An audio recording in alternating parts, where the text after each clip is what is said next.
नमस्कार, मैं अरुणोदय। अभी ऐसा कोई विषय था नहीं, लेकिन अभी कुछ ऐसी बातें हुई तो विचार आया कि आपसे साझा कर लूं। हालांकि ये जो मैं बात आज करना चाह रहा हूं आप सबों से, वो बच्चों के लिए है, जो हमारे बड़े बच्चे हैं, जिन लोगों ने अभी अभी 10th का जो एग्ज़ाम दिया है, सीबीएसई में हो या आईसीएसई में हो या बिहार बोर्ड में हो, ये उन बच्चों के लिए खास कर है। अभी मैं अपने कार्यालय में बैठा हुआ था करीब 1-1.5 घंटे पहले, तो 3-4 बच्चियां मिलने आई, हमसे आई। उन लोगों ने इसी वर्ष अपने 10th की परीक्षा दी है और अच्छे अंकों से उन्होंने उनका परिणाम उन्हें मिला है। उनका आग्रह था कि सर, हमने शहर के किसी बड़े कोचिंग इंस्टीट्यूट में नामांकन ले लिया है और उन्होंने जो कोचिंग का समय दिया है कोचिंग क्लासेस करने का, वो दोपहर में है या सुबह और दोपहर के बीच में ही है, और उसी वक्त हम लोगों का विद्यालय भी होता है। तो विद्यालय में हम नहीं आ पाएंगे और हम कोचिंग करना चाहते हैं। तो जो अटेंडेंस वगैरह होता है विद्यालय का, जो एक नियमित कार्य है बच्चों का, उतना होना चाहिए। जो सीबीएसई ने भी शायद मानक तय किए हुए हैं कि अगर इतने से कम अगर विद्यालय में अगर उपस्थिति होगी तो उन्हें अगली परीक्षा में नहीं बैठने दिया जाएगा। ये नियम है, नया नियम नहीं, पहले का नियम चला आ रहा है। मैंने कहा कि बच्चों, ये तो संभव नहीं है ना, विद्यालय पहले करो और कोचिंग बाद में कर लो। क्या सर, हमने बहुत आग्रह किया अपने कोचिंग इंस्टीट्यूट के जो हमारे इंचार्ज थे कि हमारा विद्यालय है सुबह से लेकर दोपहर तक, हम लोग शाम को हम लोग को बैच दे दीजिए, हम शाम को आके अपना कोचिंग कर लिया करेंगे, जो भी उनकी आईटी का हो या जो भी नीट का हो, जो भी कुछ होता है उनका अपना। लेकिन वो नहीं माने। ये मैं समझ नहीं पा रहा हूँ कि आखिर जो कोचिंग इंस्टीट्यूट के जो हमारे अधिकारी लोग हैं, वो जो बच्चे विद्यालय जाना चाहते हैं या जो विद्यालय में उनकी नामांकन हुआ होता है, उनका बैच सुबह देने का क्या मतलब होता है? कहीं ऐसी तो मंशा नहीं कि विद्यालय से उन्हें अलग रखा जाए उनको, और बस कोचिंग इंस्टीट्यूट पर ही उनको कंप्लीट डिपेंड करा दिया जाए? तो ये मैं समझ नहीं पा रहा हूँ। मैंने 2-3 लोगों से बात भी की जो इस क्षेत्र में जुड़े हुए हैं। कोचिंग करना ठीक है, कोचिंग करना आवश्यक आपको लगता है तो कोचिंग जरूर कीजिए आप, लेकिन जो विद्यालय की पढ़ाई है उस कीमत पर नहीं। मैं तो विद्यालय से जुड़ा हुआ हूँ, करीब 24-26 साल हो गए मुझे सब देखते हुए। कितने बच्चों से मैंने बातचीत की है, जिन बच्चों ने 95%, 98 से भी नंबर ज्यादा मिले उनको, उनसे मैंने बातें की है। इसी विद्यालय की जो कुछ बच्चियां थी जिन लोगों ने इसी वर्ष 98 से भी अधिक नंबर उनको आए, उन्होंने कोचिंग का रुख नहीं किया था। उन लोगों ने बस नियमित कक्षाएं की, स्वाध्याय किया, और जो उनके मेंटोर्स थे स्कूल के, जो उनके टीचर्स थे, उनके संपर्क में रहे। तो बच्चों, एक बात समझना, आप कुछ भी करो, कोचिंग करो, जो भी कोचिंग करना चाहते हैं, मैं मनाही नहीं है उसमें, लेकिन कम से कम जो 2 साल की जो आपकी पढ़ाई है ना, 10th के बाद, 11th और 12th के बाद, उसको किसी विद्यालय से पूरा जरूर करना। उसको विद्यालय की कक्षाओं को छोड़कर कोचिंग की तरफ अपने आप को मतलब संलग्न करना, इनरोलमेंट करना, वो शायद आपके शैक्षिक सेहत के लिए अच्छा नहीं माना जाएगा उसको।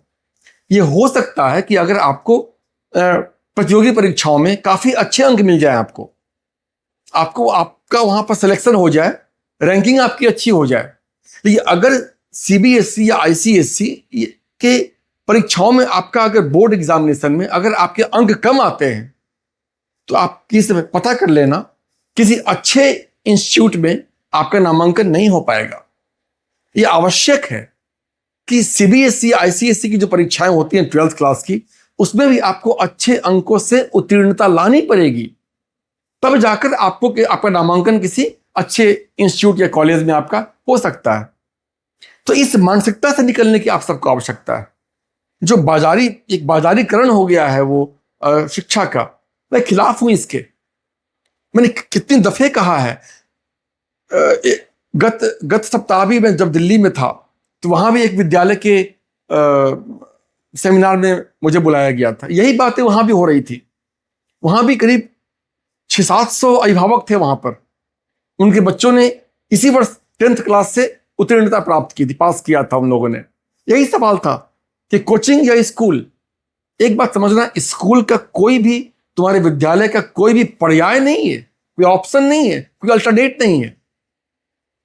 अभी तक तो मेरा ख्याल है कि सारे बच्चे जो इस वर्ष 10th की परीक्षाओं में उन्होंने उत्तीर्णता प्राप्त की है, पास किया उन्होंने अपना नामांकन ले लिया होगा। निश्चित रूप से किसी न किसी विद्यालय में उनका नामांकन ले लिया होगा उन लोगों ने। कक्षाएं आरंभ भी हुई होगी, अगर आरंभ नहीं हुई होगी तो आरंभ होने वाली होगी, गर्मी छुट्टी के बाद में अब आजकल में शुरुआत होगी। और अगर आज भी आप अगर संशय में हैं, खासकर जो मेरे अभिभावक मित्र हैं जो देख रहे हैं मुझे, उनसे आग्रह है, बच्चों की समझ कुछ कम होती है, उन्हें सही बात बताइए। आपकी व्यस्तता बच्चों के शैक्षिक संकल्प को प्रभावित करेगी। थोड़ा समय निकालिए, बच्चों से बातें कीजिए, उन्हें अच्छे बुरे का ज्ञान दीजिए। उनको कौन बताएगा उनको? तो विद्यालय एक ऐसी व्यवस्था होती है जहां का कोई ऑप्शन नहीं है। और जहां ये समझो ना, अगर विद्यालय का कोई ऑप्शन होता, कोई अगर अल्टरनेट होता बच्चों, तो क्लास 1 से लेकर क्लास 10 तक तूने पढ़ाई क्यों की थी विद्यालय में? तुमने भी कोचिंग कर लिया होता। फिर उसका भी तो ऑप्शन है मार्केट में, बाजार में, उसकी भी कोचिंग इंस्टीट्यूट्स है, वहां आप वहीं चले गए होते।